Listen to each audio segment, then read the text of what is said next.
The views expressed on Science for the People are not necessarily the views of this station, its affiliates, sponsors, or advertisers. This week on Science for the People, we are stepping into the world of science journalism. First, I'll be speaking with Katie Palmer about her direct route into science journalism through a master's in science reporting and her role as an editor of online content. Then we'll speak with Michael Segal about how he transitioned from conducting research to developing a science and culture magazine.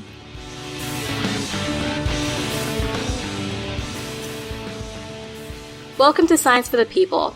I'm Anika Hazra. With me is Katie Palmer, senior editor of the online science and health section for Wired. Katie, welcome to Science for the People. Thanks so much for having me. All right, so let's first talk about how you personally got into the field of science journalism. So you earned a bachelor's degree in chemistry from Williams College with a specialization in neuroscience. So why did you decide to pursue a career in science journalism instead of continuing to work in science? So Williams is a pretty small liberal arts college, but they do have great opportunities for lab work for undergrads. So I did a senior thesis where I sort of combined the resources of one of my biochemistry professors and one of the neuroscience professors. So I did, the whole year of research looking into protein expression in a very specific rat population, looking into their anxiety behaviors. And after that year of lab work, I kind of realized that I wasn't into the repetitive nature of that work quite so much. But I realized that I still loved science, and I'd been working a little bit with chemistry students on editing their lab reports and things like that. So I had at least some background in writing and organizing ideas in paper. So I was literally looking at the Office of Career Counseling at a book about alternative science careers, and science writing was there, and I had never really conceived of that as a profession before, but I started looking a little bit more, doing a little bit more writing myself and at the very end of college. And then I applied to the NYU science writing program and got in. So that was literally my first introduction. Great. Okay, so there was not really like a particular moment in time when you realized that you preferred writing about science to actually doing it. It was just a gradual process. It was just having to get experience doing science over a year and then realizing, I guess, by editing papers by chemistry students that you preferred that to actually doing lab work. Yeah, and I think it was I think a lot of scientists, and especially out of the people who end up at SHRP, have that same sort of gradual realization. Some of them get all the way through their PhD before they realize that they aren't quite as in love with lab work as they thought they were before. I'm glad I didn't get that far. Yeah, right. Before I made the switch. But I also wasn't sure that I wanted to do science journalism. I just knew that I was interested in engaging with scientific ideas and potentially maybe educating the public about those ideas. I didn't know exactly what form I wanted that to take. But SHRP has sort of a generalist education in addition to the very specific journalistic education. Okay, so the master's you completed, it was in science, health, and environmental reporting at NYU's Journalism Institute. How did you hear about this program, and why did you choose to do a master's in science reporting? I can't remember exactly how I learned about it, but I think I was just doing a lot of internet research, and I came across the three main programs, and I think maybe there were four even at the time: Boston, Santa Cruz. I think at the time there was also a Johns Hopkins program and NYU. I applied to a few of those and just made the choice to go to NYU in the end. Yeah, I think that's how that went. Okay. Is there a particular reason why you chose to do a master's and continue your education in the field as opposed to just getting into the workforce right away?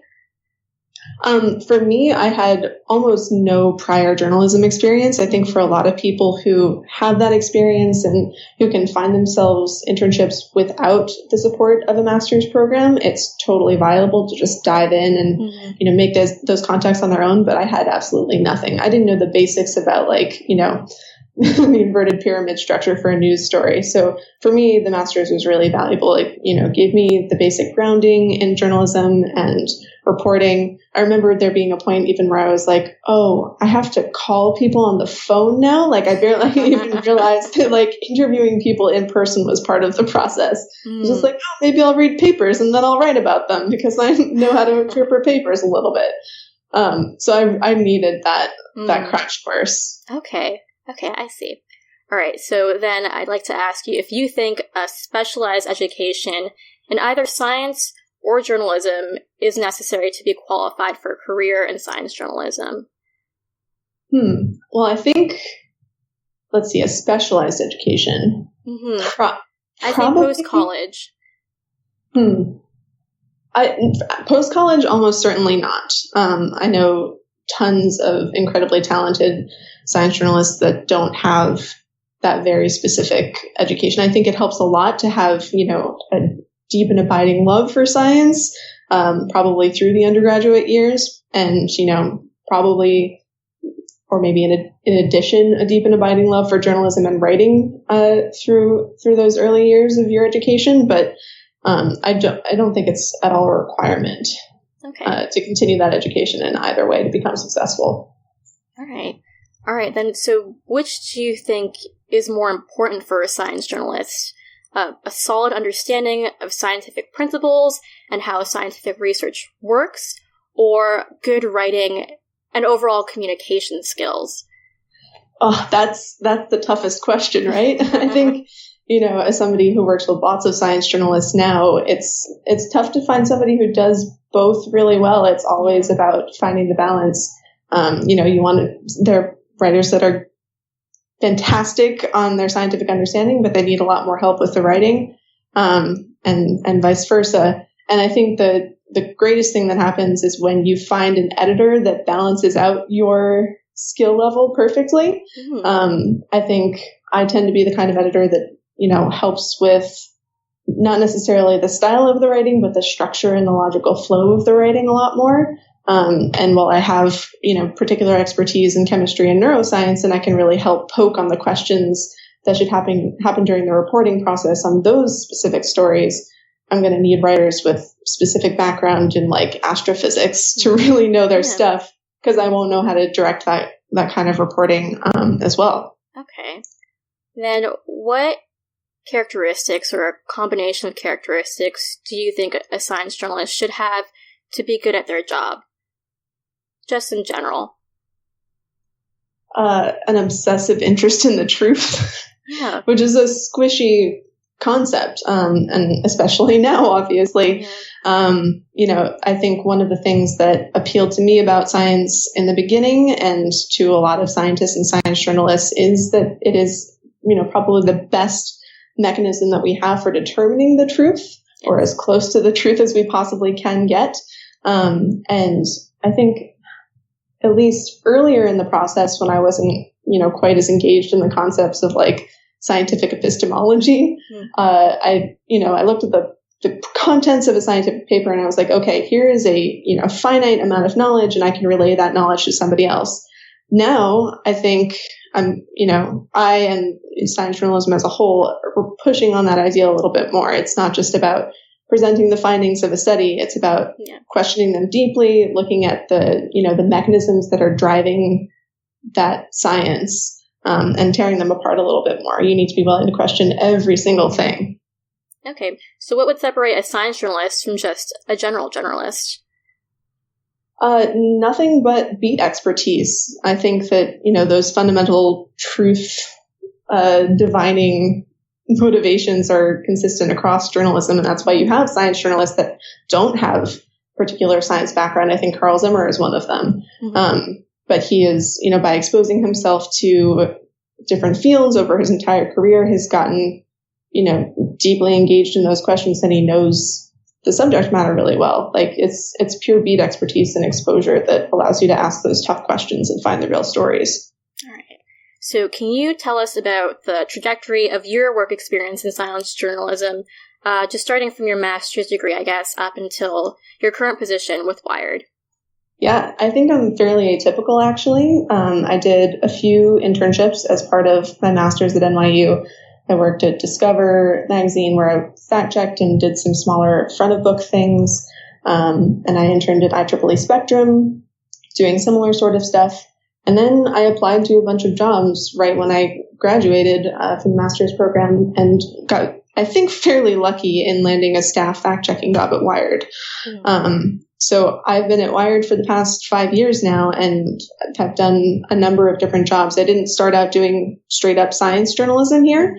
I fact-checked features and front of book items in the magazine, and I started writing a little bit more over time, trying to keep a focus on science. When there was a big science feature, I would always be the one to put my hand up to fact-check it to get more exposure to that stuff.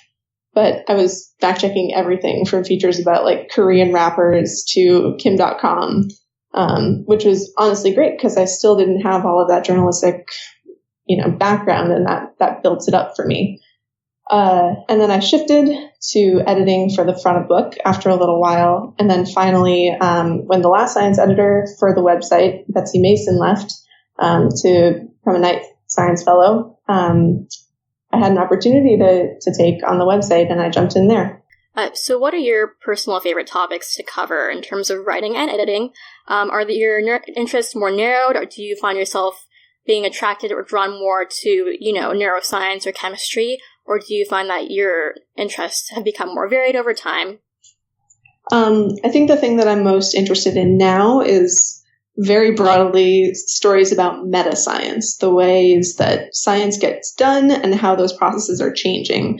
So I'm very interested in, changing practices around open source code and preprints and peer review shifts. I'm interested in how the internet is opening up all of those modes of communication between scientists and how that changes the types of science that gets done. Yeah, it's really cool. So you not only write and edit content, but you've also produced infographics as well as video and audio content for various science media outlets. So what is this desired skill set of a science journalist now? Is it good enough to just be a good writer, or does a science journalist also have to have skills in creating graphics or video? Do they have to be good at social media? So what is it like now in terms of what you need to be good at in order to get a job in science journalism? Gosh, that's a really hard one. I think for freelancers, it can be especially useful to have a slightly broader skill set, but you shouldn't try to educate yourself and become a fantastic video producer, because so many places have those, do those things in-house. It's a little tough for me to say broadly, actually, because I only work with exclusively writers. And because I only work to Wired, I don't know how other outlets work as much. Okay. You're also on Twitter. Your handle is at Katie M. Palmer. How important do you think Twitter is for sharing your work and promoting Wired in general? I think it's incredibly important, and I need to do a better job. I don't engage on Twitter very much at all. I think it's extraordinarily valuable as a place to find stories and connect with sources and connect with your community. And I see tons of people using it a lot better than I do. Is social media part of your job description, or is that something you chose to do on your own? It's varied over time. I used to be completely in charge of the Wired Science Twitter account. So I was tweeting out every single story that we did every day. So I had not so much, personal Twitter identity, but was kind of the voice of Wired Science on Twitter. And over time that's shifted. We've got a much more robust social media team now, and they've taken over and established the identities of those individual verticals on their own too. Okay. Have you noticed a shift in the field of science journalism from print to now primarily online formats? I mean, certainly. And if I'm looking just at, recent hiring trends, it seems like there are much more digital specific jobs that are opening up, especially for people who are earlier in their careers. And internally at Wired, we've definitely, we're still in the middle of a shift to increasing resources for the digital side. In the past, actually, Wired.com and Wired the magazine were totally different entities, different companies, different businesses. And it was around, I think, 2007 that they officially came under the same banner. So we have a long history of like trying to get those two sides to work together really well. And I think we're finally getting to the place where people identify, both the magazine content and the web content as one brand. But in general, yeah, there's a gigantic shift that's still happening. And I think a lot of publications are grappling with it. Do you think this is a positive thing? I think it's hard to say. Like it's not a good thing or a bad thing. It's just a thing that's happening, and we have to figure out how to, make the best journalism possible on this new platform. A lot of bureaucratic things get in the way. Print magazines typically have, longer, more established relationships with advertisers, so it makes it easier to spend a lot more money on that content. But obviously, you don't want to drive down the quality of the content that runs on the web, especially because it's distributed so much further in many cases, and there's so much more of it. So I think everybody's still figuring out the money side of things and how to allocate those resources appropriately. And then the writers and the editors get caught in the middle, just trying to do the best they can with as everything in the business shifts around them. Do you think this shift has had an impact on the job market, just in terms of, number of job opportunities available?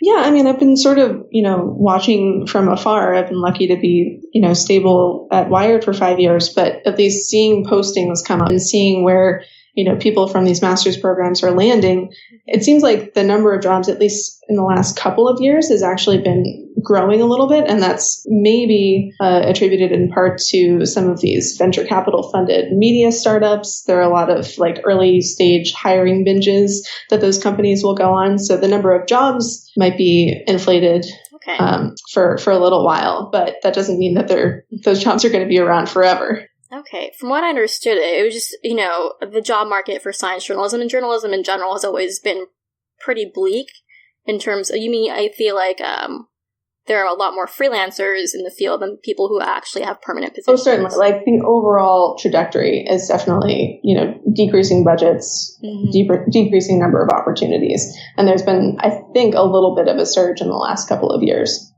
Okay. All right, so now I'd like to talk to you about your experiences working as a senior editor for Wired. So how is being an editor different from being a writer? Oh, gosh. It's having done a little bit of writing, they feel like completely different jobs to me. I wasn't prepared when I first started as an editor for just all of the organizational challenges that come along with it. It's much more about team building and, God forbid, the word delegation. I'm constantly just trying to talk with my writers as much as possible to get them developing the best ideas that they can, making their work as good as it possibly can be, and also making sure that we have stuff to run on the site every day. So it's much more organizational than, idea generation. But you do have opportunities to contribute written material as well. Once in a while, yeah. It's tougher and tougher to fit in, but when I get the chance to report, it's always really great to dip my toes back in. Well, I noticed that a lot of popular science publications, they tend to lump their science and health sections together. The Wired website doesn't actually have a health section, but it does include health-focused articles in its general science section. So why do you think that is? Do science and health not merit their own separate sections? It's actually a conversation we've had internally a lot. For a while, we were discussing launching a separate health vertical. I think for us, it's just about trying to make the most logical distinctions for Wired's readership. So Wired covers a huge gamut of technology and innovation. And I think our science section actually isn't, we cover different things than other strict science publications. Like, we lump in space and commercial space stuff too. It just happens to be sort of a catch-all for lots of the stuff that doesn't fall under our gear section or our business section. So I think that it's totally possible that we'd have a second health vertical in the future. It's something that I'm deeply interested in. I think, our biotechnology and health coverage is the stuff that I'd be most likely to report on if I were writing instead of editing.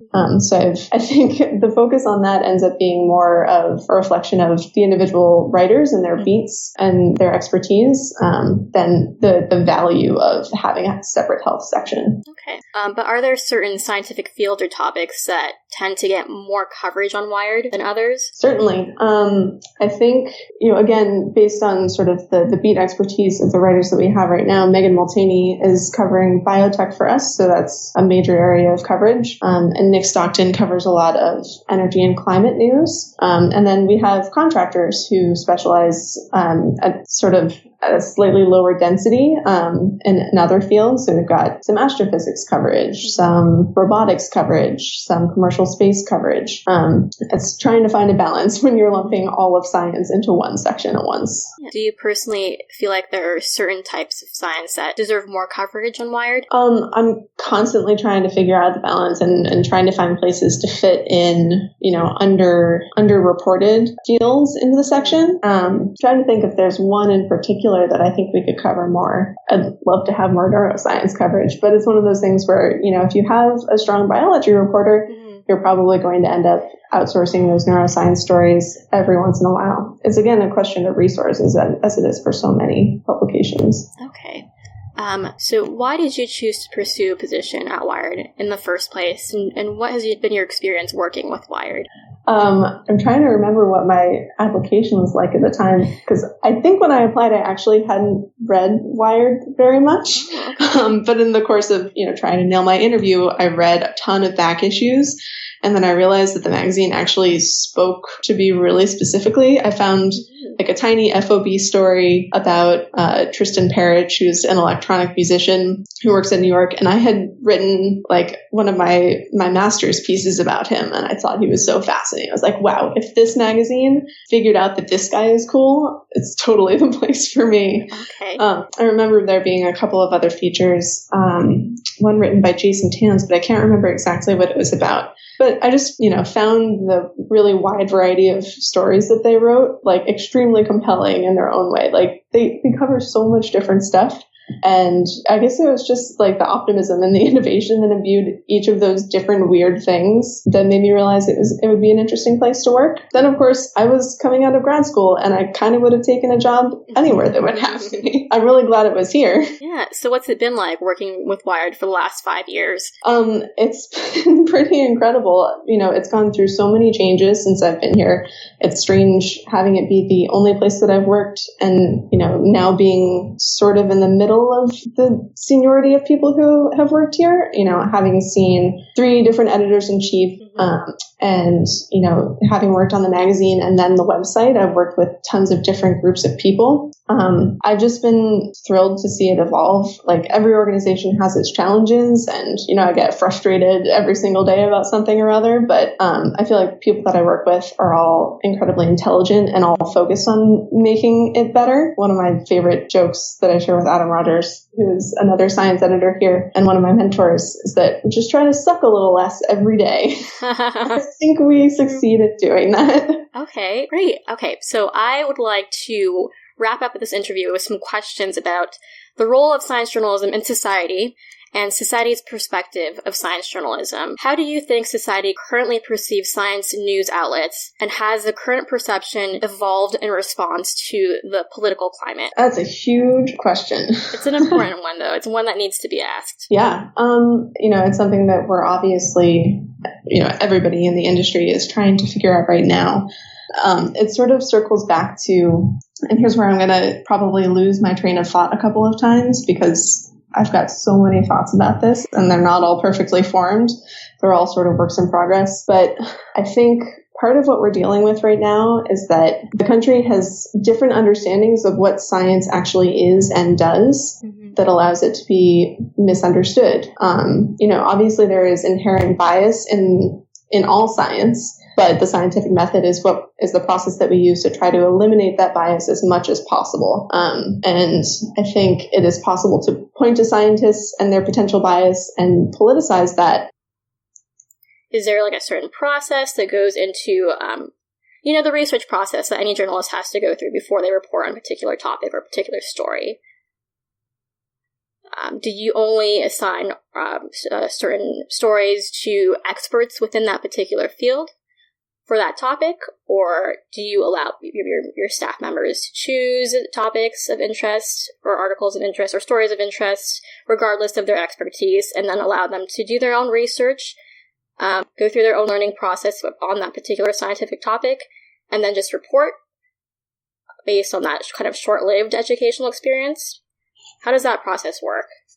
And is it good enough in terms of the accuracy of the product of this reporting or this research, which is the actual articles that are published?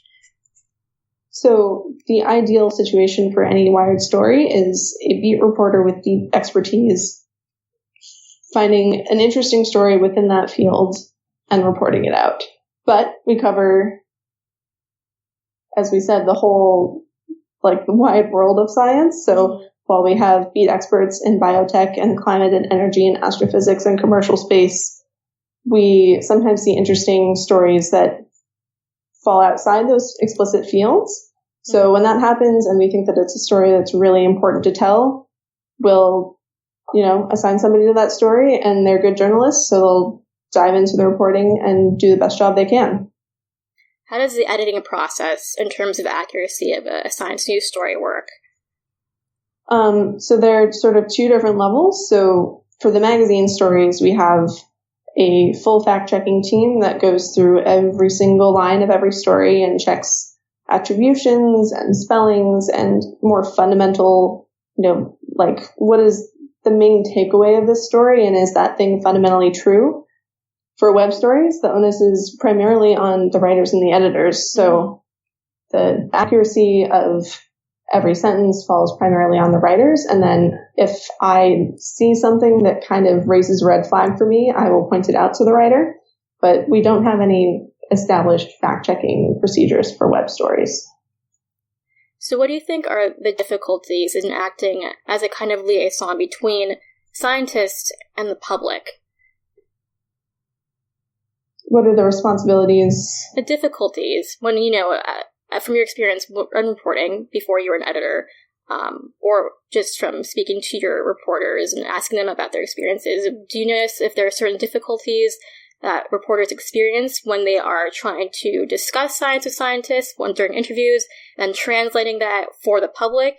I guess that's the fundamental problem in all reporting. You're trying to take something enormously complex, understand it in as much granular detail as you can from your sources, while also trying to get them to add a pithy quote that you can throw in, and then translating that into something that's going to really grab a reader and make them interested in something that they might not have known that they would be interested in.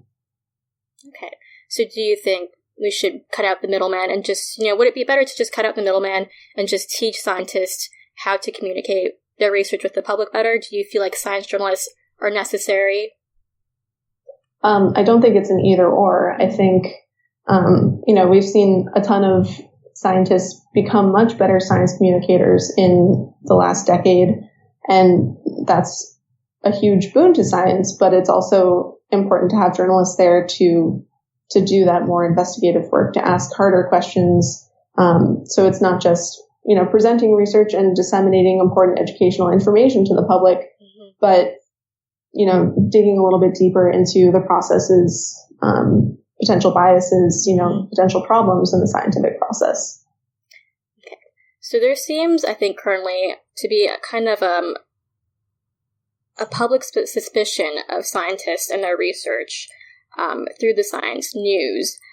So how do you think the relationship between scientists and the public could be improved upon? How can we build up that trust?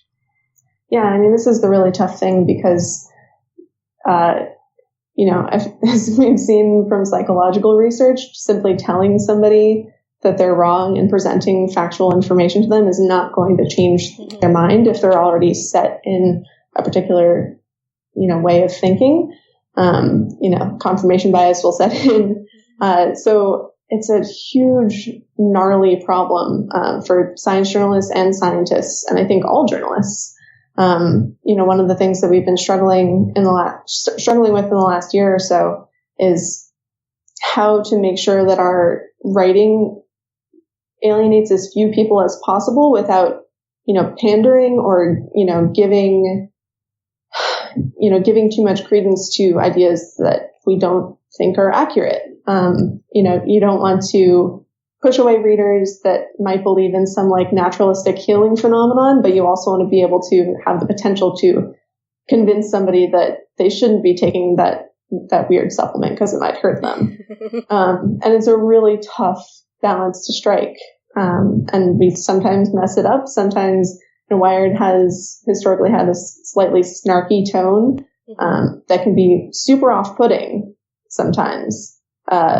And sometimes we overdo it on that in stories where it's really going to push people away. But that's, with any story that has, that sort of political division potentially in it, we're constantly thinking about the presentation of that. Okay. So my last question for you then is, what do you think is essentially the role of science journalism in society? To spread truth. I mean, just like all other journalism, and as we discussed before, science is the best method we have to get as close to the truth as possible. And the better that we can explain how that process works and the close to truths that arise from that process, the more informed the public will become. And hopefully the better society we can build. All right, Kate, thank you so much. Thanks a lot for having me. That was Katie Palmer, Senior Editor of the Online Health and Science section for Wired. Up next, we have Michael Segal, Editor-in-Chief of Nautilus magazine. Every week on Science for the People, we take the latest in scientific progress and relate it to people, our friends, our families, our communities, and our society. And we give researchers, authors, and journalists the time to talk in depth about what matters to them. If you love science but aren't satisfied with soundbites, join us again next week for Science for the People on your local radio station or anytime online at scienceforthepeople.ca.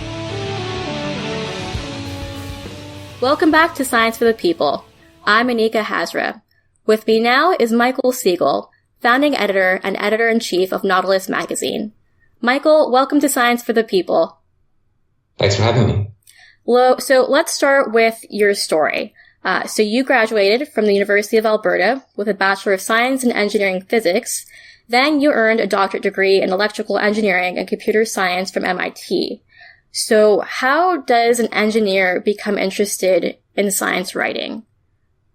There's actually a middle step in there. After I graduated from Alberta, I decided I want to study philosophy for a while. Okay. I went to the University of Calgary, and I was a philosophy and humanities student for a year.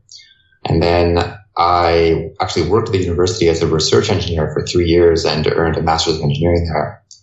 And at MIT, I took creative writing classes and kept that part of myself alive, the humanities part. So I've always been interested in both sides, and my career after graduate school has reflected that. Okay. So how and when did you become interested specifically in science journalism? My interest was more from the science writing and philosophy side than science journalism. So at Nature, which is the job I had after graduate school, I tried to start a sort of synthetic culture and science magazine as part of their internal business competition program, where we were asked to come up with an idea for a new product or service and then run it through management. And I was interested in context and the ideas underneath science. It's kind of what drew me to publishing work in the first place. And the idea got midway through management ranks, and it was decided that it wasn't going to be very profitable. So it stopped. And when I saw the opportunity to start a new magazine with John Steele, our publisher, I took that opportunity. So it's journalism, yes, but it's also about trying to understand how ideas fit together, what science is doing, and sort of some of the unspoken stories behind science. So were you interested in philosophy, science, and engineering at the same time throughout your education, or did these different interests compete throughout time? Did you feel like sometimes you were more interested in science or engineering, and other times you were more interested in writing? Definitely, yeah. There was competition for mind space and also for course space. So in first year of undergrad, I took philosophy courses in some of my available slots. the Canadian engineering program is very focused on the core disciplines, and there are a lot of required courses. So I didn't have much of an opportunity to take those courses, which is part of why I took a year after undergrad to study those. So yeah, I've always thought about how to keep those interests alive. So at what point did you decide to pursue a career in science journalism instead of a career in engineering? It was really after graduate school. So I kind of followed my nose in the sense that I applied for different kinds of positions. I applied for postdocs, for industry, for academia, and also for publishing. And I went through the interview process and met the people. And when I applied for Nature, I visited the London office and I met the people there, and it was a great vibe. People were really broadly interested in everything, which is a kind of a luxury of the publishing industry. And they were talking to scientists at their level, but they were also able to move across scientific boundaries and, national boundaries and laboratory boundaries with ease. And so I decided to go that way. Okay. So would you say you're still interested in conducting scientific research, or is that definitely just something of the past now? Oh, I mean, I would, if I had the time or bandwidth to do scientific research, Saturday night, I would definitely do it. It's kind of an impossibility to do a serious effort in both. It's not an impossibility, but it's very difficult. There are people who do it. But yeah, no, I still love science on its own, for its own sake, and I still love writing and philosophy and all those things. Do you have personal projects, scientific projects you do on your own, or? No. No, okay. No, Nautilus is pretty busy. Okay, yep, for sure. So then I'd like to ask you, how did you learn to write? Did you get some kind of training in science writing specifically, or is it something you just build up to your interest in philosophy and writing over time? So is it something more self-taught? But I'd specifically want to know, how did you train yourself to write write about science for the public? The short answer is I don't know. I don't have science writing training of any kind. Mm-hmm. I loved writing in junior high school. We had in-class essays. We had, big thesis projects. I did international baccalaureate and wrote a high school graduating thesis. And then I took, like I said, creative writing courses in grad school. I found the experience of writing a PhD enjoyable to synthesize and crystallize everything that I'd learned. Sometimes you only really understand what it is that you know when you try to express it. Especially in graduate school, towards the end of your program, it can feel like you actually don't know anything. You spend some time chasing threads and being in lab. Mm-hmm. And, most of the time, of course, your experiments don't work. So, writing can be an antidote to the feeling of being lost in space. So I enjoyed those times. I don't know that I've had specific training in science writing now. Do you think any scientist is capable of teaching themselves how to write or how to communicate with the public about their research? What skills do you think are necessary to be good at that? I think the skill falls from the interest. Mm-hmm. And I think reading a lot helps. And I think that being interested in how your research has a broader impact and what the broader context of your research is a benefit. Okay, so could you then take us through the trajectory of your career from earning your PhD to working with Nautilus now? Sure. So like I said, after my PhD, I did a short postdoc and was applying for jobs during that time. And I decided on the opportunity at Nature. Mm-hmm. I was there for 4 years. I was an editor at the journal Nature Nanotechnology. Mm-hmm. So Nature, there's the flagship journal, and then there's a bunch of topical journals. And the topical journals have about 3 or 4 editors usually. So while I was there, I handled device physics papers. I did a bit of writing, and I did this little project. It didn't take a lot of time. It was maybe a few months to try to put together the synthetic journal. And after 4 years, I felt like I needed a new adventure, some new skill set that I could learn. and I saw this ad for a science and philosophy magazine that was kind of alarmingly vague, actually.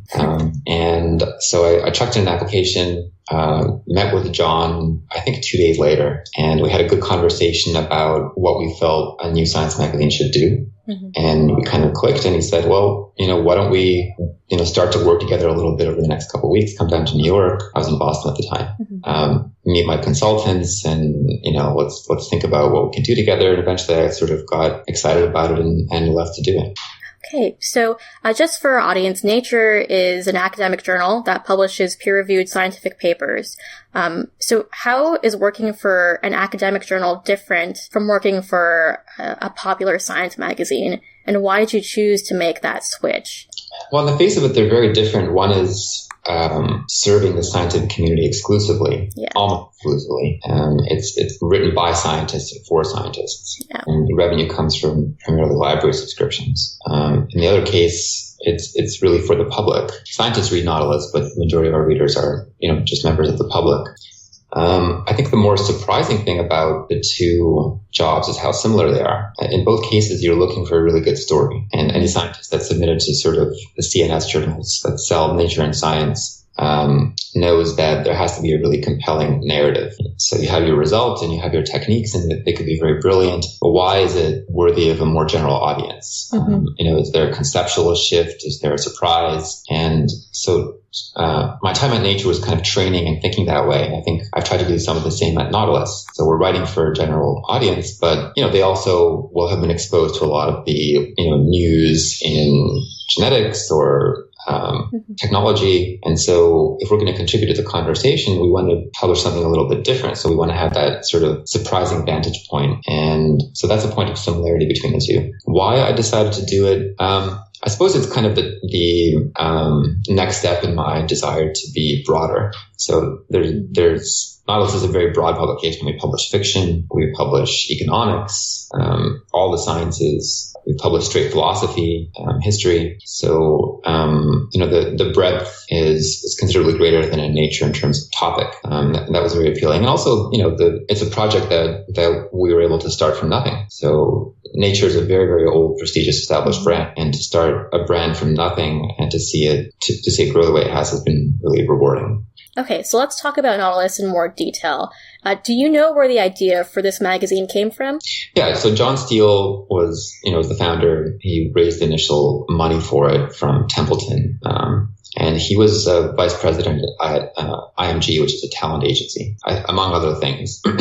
And his boss, Ted Forsman, who ran the company, died. And he was always interested in philosophy as an undergraduate degree in philosophy, always interested in science. And he had been in conversation with Templeton, and they'd expressed an interest in starting a magazine. So that conversation turned into a grant. And, they were interested in a synthetic, science and context magazine. But unlike their previous efforts, it was not going to be in-house. So they were not going to have editorial control, and it was not going to be sort of an arm of Templeton. It would be outside. And so that was the stage things were at when I met John. Okay, so whose idea was it to title the magazine Nautilus? Is there some kind of special meaning behind the title? It was John's idea. I think it was inspired by a symbol that he saw during his conversations with Templeton. Okay, all right. So this magazine is obviously very different from any other popular science publication in that it's not just a science magazine. It contains elements of culture, philosophy, and art. Can you explain why Nautilus takes this multi-disciplinary approach to communicating information to the public?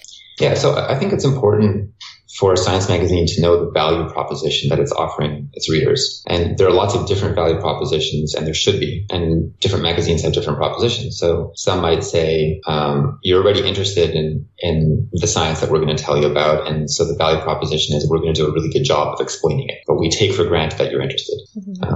Other magazines say that, we don't know if you're interested, but we think that you're a practical person, and we're going to tell you science that you can use, right? And newspaper columns often do that, and of course it varies inside magazines and so on. So our value proposition is we're going to tell you the context of the science. We're going to tell you how it connects to your life and to the big questions that you have in your life. Sort of, who am I? What is the world like? Science, I think, is unique in that it's slowly but surely answering some of our oldest questions. And if you can drive to that sort of deeper underlying context for any given science story, that's a unique value proposition. So that's what we try to do. Okay. Would you personally consider Nautilus to be a straight science magazine, or is it something completely different? I guess I'm asking, how important is the scientific perspective for Nautilus compared to the philosophical perspective or the artistic perspective? The scientific perspective is absolutely essential. It would be not the same magazine and a failure if Nautilus didn't represent a kind of skeptical empiricism in its thinking. And so, for example, with climate change, I think there's a big confusion about what counts as knowledge or what counts as certainty. So it's true that, there's not 100.0% agreement among scientists about the details of climate change. And so the interpretation of that is very different on different sides of the political spectrum. Mm-hmm. And so it's important to communicate to people that actually, essentially no science has absolute certainty, right? That every theory is subject to revision or being subsumed into the next theory. So the scientific angle is really at the core of the magazine. But I'm not sure I would draw a super sharp distinction between that and a philosophical perspective, because there's something philosophical about that worldview. I mean, that's one worldview among others. There are other worldviews you could have. And the moment that you start talking about worldviews, then that becomes philosophy. Okay, all right. Also, Nautilus is different in its approach to publishing, actually. So the way it works, correct me if I'm wrong. So one issue is published per month online, and each issue contains 4 chapters, where one chapter is published per week. And then there are 6 issues of the magazine published in print per year. They're published bi-monthly. Okay. And then each of these issues, at least online, revolves around a particular topic or theme. And the topics can be quite broad, like power or identity. So could you explain the process of choosing themes and the chapters? Sure. So before I answer that, just to back up to explain why we have themes and the motivation for that. Okay. So because we want to be synthetic and connect science together and connect it to context, we decided early on that themes would help us do that, because it forces us as editors and our writers to imagine a conversation among the pieces and to create links among the pieces that might not otherwise exist. The process is really just, we brainstorm for issues ahead of time, and we try to think of issues that are sufficiently broad to allow a very diverse set of stories, but not so broad as to be meaningless. Mm-hmm. So, we wouldn't do the neuron, for example, as an issue, because it's too narrow, and we want to have sort of surprising stories in there that you wouldn't necessarily expect. So once we have the issue in place, we put out a call for stories to our writers, and we also come up with our own ideas. And then the final issue is a mixture of writer ideas and our ideas. The chapters sort of emerge at the last minute once we have a lineup, and we sort of try to group stories together into topics that form the chapters. The idea behind the chapters is really to make it more of a kind of a narrative book experience. Yeah.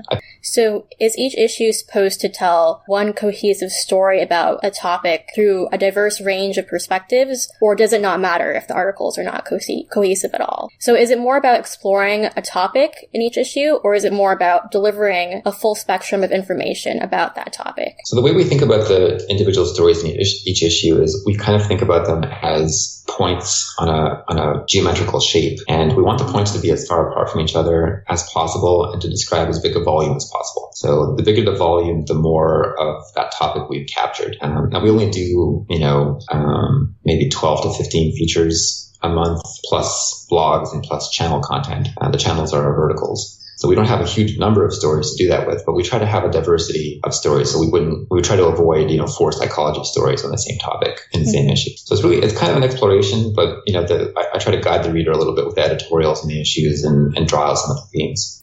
Are you afraid that you'll ever run out of topics? So that was a question that we were asked almost immediately in issue 2 or 3, and we thought, oh no, well, what if we do run out of topics? And we thought, well, we can always just circle back, like we can have a 2-year cycle and circle back to some old topics. Yeah. But here we are after 4 years, and it's hard to imagine us running out of topics in the near term. Are you afraid the magazine won't be able to do justice to a topic in just one issue? Well, I think that we've really never been able to be completely comprehensive about any of the topics we've covered, just because we're a tiny magazine with a small staff. We publish a relatively small number of stories. So we want to give a taste of the topic, and we want to give an understanding of the diversity and the possible connections. But we're not comprehensive. Okay. So another thing that sets Nautilus apart from most science magazines is that you already mentioned, you don't seem to have a permanent writing staff. Are all the articles provided by contributing writers? Not all of them. The majority are. We also have interns and writing fellows that circulate through the magazine. So they contribute some, and some of the staff also write. So how do you go about looking for the contributing writers for a topic or an issue? So it's really been a top-down and bottom-up process simultaneously. So we started with obviously no list and just writers that we knew. And, over the years, we've built up a list of something approaching a couple thousand writers on a call to pitches email list. And so every month we send out, about 4 months ahead of the actual publication date, we send out a call for pitches for a new topic. Okay. So we get a bunch of ideas that way. And then also we have our own internal ideas about what we want to have covered. And we'll approach writers that we think would be particularly good. Or if there's a match between something that we wanted to do and something that's pitched to us, then we'll have a conversation and sort of evolve the idea that way. Okay. And then what's the purpose of Nautilus's board of advisors? The board of advisors helped a lot in the early days, steering the magazine, directing us towards writers. Some of them have written for us. We asked them questions about our controversial topic, asked them for guidance. They're there for us when we need them. Okay, so do you rely on the contributing writers to be scientifically accurate in their articles? We have a fact check process. Which every article goes through. But sure, yeah, we rely on writers to do as good a job as they can. Okay, all right. And then art and design are very important components of the magazine. Why is this the case? Yeah, so early on in the planning stages, we obviously wanted to have a very visually impactful magazine. That's an important part of any magazine. And initially we thought we would, do the usual thing and have beautiful pictures, photographs. There's a couple of problems with that. First of all, a lot of other magazines already do that. Second of all, it's easier to distill a narrative or create a narrative through illustration. And then third of all, we were kind of surprised to discover that illustrations are cheaper. So it's actually cheaper often to commission an illustration from scratch than to purchase a top flight photograph.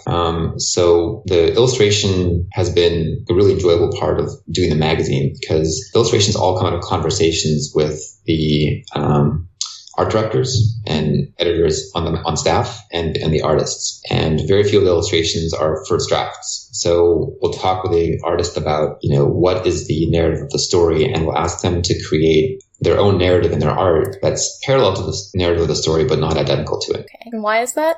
I think it deepens the narrative experience of the magazine. So the mission of the magazine is to present science in context and to connect scientific results to broader narratives. And so if we can do that through the text as well as through the illustration, then we have two swings at that. Okay. All right. So Nautilus is a pretty young magazine. It only started in 2013. So can you describe the difficulties in establishing a new magazine in terms of logistics, gaining a readership? Every aspect of starting it is a difficulty. I would say. I think one of the first difficulties is that there's a lot of noise in media. There's a very high publication frequency and volume already out there, and to add your own voice to that cacophony is not necessarily going to be heard. So that's a challenge. I think building a team is a challenge.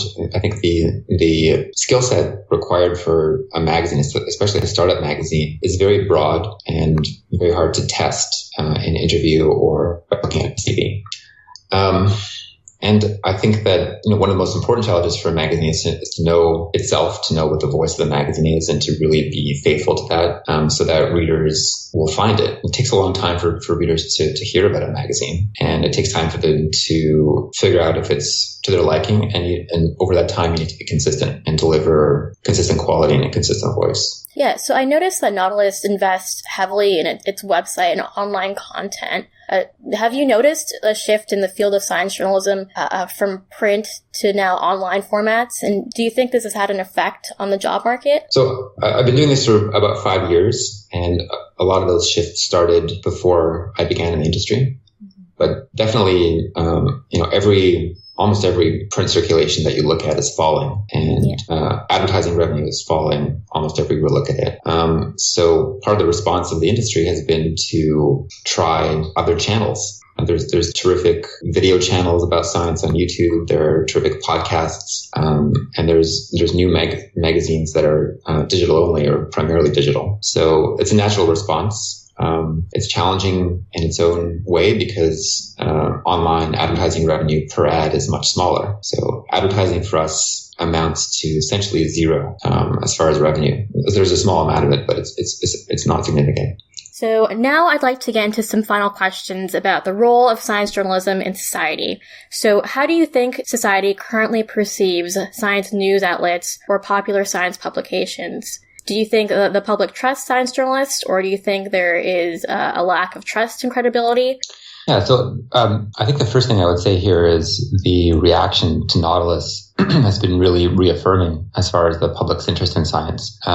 We started with nothing, and it was perfectly reasonable for us to expect very little attention. But we've gotten not just a good critical response, but we've earned a strong following of readers, about 5 million readers a year right now. And together with the advent of other new titles, my read is that there's actually a burgeoning of interest in science among people. I think that people recognize that science is becoming increasingly important in their lives, in how they live their lives, in health, careers, education, and technology is increasingly affecting how we interact with each other. At the same time, there's a distrust of journalism, not necessarily science journalism. So if you go to Pew Research and look at their polls, people show a consistently high interest in science and respect for science. It's one of the top, I think, 2 or 3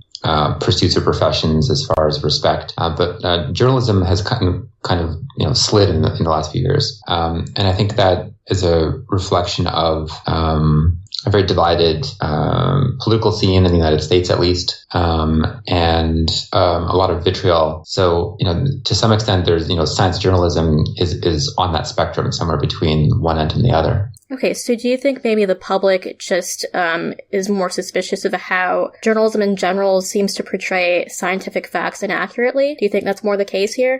I think that, there's this famous study about how people react to climate change facts. So if you teach people more and more climate change facts and make sure they really understand it, it has a surprisingly small effect on their position on climate change issues, whether humans cause climate change, whether we should do something about that. And the reason for that is that there's larger identity politics going on here. So people put facts into their identity matrix and sort of decide on how to deal with facts that way. So I don't think that the public disbelieves, factual reporting straight out, but I think that they slot those facts into a broader identity narrative, and that's very hard to shift. Okay, so then how do you think the relationship between journalists in general and the public could be improved upon? Yeah, so I think when it comes to science journalists, what I would encourage journalists to do and what I encourage as Nautilus writers to do is to think carefully about the narratives that they're portraying. So, in addition to presenting the facts of the science and how, the research was done, it's important to understand what narrative you're presenting those facts along with. So in the absence of a narrative, if you just present the facts, I think people will default to their political narratives or their ideological narratives. Science has terrific narratives and we can bring those to bear. And when we do that, I think we can sort of enter that fray and compete. So then how do you think Nautilus can change the public's perspective of science and science journalism? Well, our mission is really to be very narrative heavy. So we're trying to do exactly that. We're trying to contextualize science and attach science to narrative not just so that people have a new entry point into science and a new way of getting interested in science, but also so that we can enter into those bigger conversations and, compete with those other narratives that are out there. All right, Michael, thank you so much. Okay, you're welcome. If you want to learn more about Katie Palmer or Michael Segal, you can check out their links and social media on our website at www.scienceforthepeople.ca. Thanks for listening. We'll see you next week on Science for the People. Science for the People is produced by Rochelle Saunders and edited by Ryan Bromsgrove. Helen Quivalon is our publishing liaison. We get research help from Josh Witten and consulting support from Desiree Schell. Our frequently seen guest hosts are Marion Kilgour, Anika Hazra, and Jessica Yaros. Our theme song is called Binary Consequence, and it was written and recorded by Fractal Pattern. Science for the People is entirely listener-supported. You can find us on Patreon, where you can support us with monthly donations in any amount, or you can send us a one-time donation in any amount via the donate page of our website. Science for the People is created in partnership with the Skepchick Network, a collection of blogs, podcasts, and video content focusing on the intersection of science, popular culture, politics, and social justice. You can find out more about Skepchick at skepchick.org. The show is hosted by science news writer Bethany Brookshire and me, Rochelle Saunders.